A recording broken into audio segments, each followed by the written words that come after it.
Hi guys, it's me, Laura, and today I'm at my daughter's house and I wanted to show you some of the things that I absolutely love.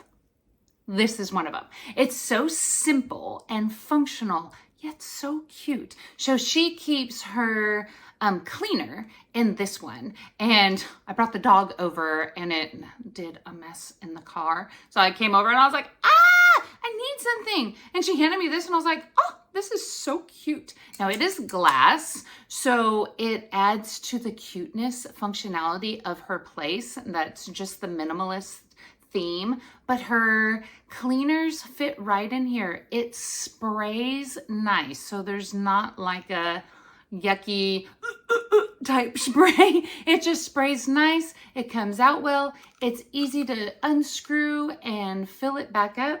She said that the bottom of it, she can get all the lasting areas at the bottom. You know, sometimes the straw in it isn't quite long enough, so you can't get those last little liquid at the bottom, but this is not like that. You're able to do that because the straw goes all the way down to the bottom and wraps around a little bit down there. So if you're in need of a very cute, minimalist looking spray bottle for something in your house, this would be one I would choose.